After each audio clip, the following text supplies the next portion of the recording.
বিশাল isolation chamber বানিয়েছি।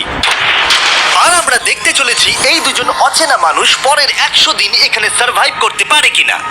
এরা কোনোদিনই একে অপরকে দেখেনি। বেলি, এ হলো সুজি। সুজি, এ হলো বেলি। দেখা করে ভালো হাই, লাগলো। দেখা করে ভালো লাগলো। তোমরা দুজন যদি এখানে পরের 100 দিন সার্ভাইভ করতে পারো, আমি তোমাদেরকে দেবো $500,000 যেটা এই সিন্ধুকে আছে। কিন্তু তোমাদের মধ্যে যে কোনো একজনও যদি 100 দিনের আগে এখান থেকে বেরিয়ে যাও, তাহলে তোমরা দুজনেই কিচ্ছু পাবে না। ঠিক আছে, আশা করি তোমরা নিয়মগুলো বুঝতে পেরেছো। মজা করো। ঠিক আছে, বাই। আছে।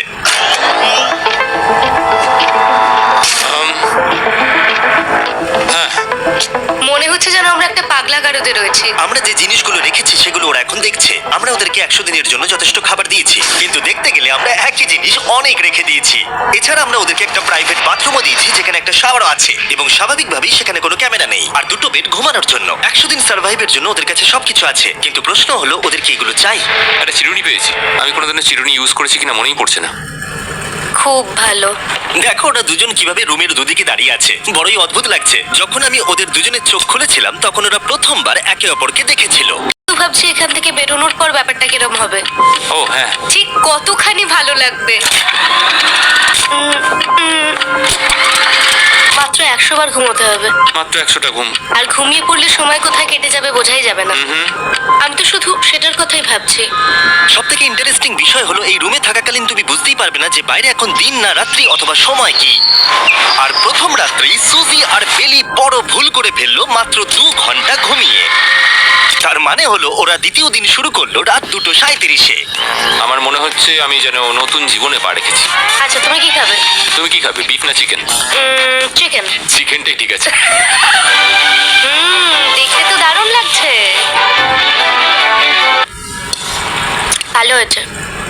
যেমনটা আপনারা দেখতে পাচ্ছেন, একটা হোয়াইট কিউবের ভেতরে থাকা বেশ বোরিং। সারাদিন একই জিনিস বারবার খাওয়া। চেম্বারে সময় কাটানোর জন্য তারা দুটো জিনিসই বারবার করছিল: আলোর হাত থেকে লুকোনোর চেষ্টা, আলুগুলো খুব জোরালো, তাই চোখে লাগছিল বলে আমরা এভাবে একটা শিল্ড তৈরি করেছি। এবং নিজেদেরকে ব্যস্ত রাখার জন্য আপ্রাণ চেষ্টা করা। যেমন ওরা 4 নম্বর দিনে জার্নাল থেকে পেপার কেটে খেলার জন্য তাস বানানোর চেষ্টা করলো। ও কি তাস বানাচ্ছে? আমি এটাকে তাসের মতো করে সাজিয়ে নিয়েছি, আশা করছি ঠিকঠাক ভাবে সাজাতে পেরেছি। যেটা দেখে খুবই মজাদার মনে হলো, তাই আমি $30,000 সিটের উপরে বসলাম আর জয়েন করলাম।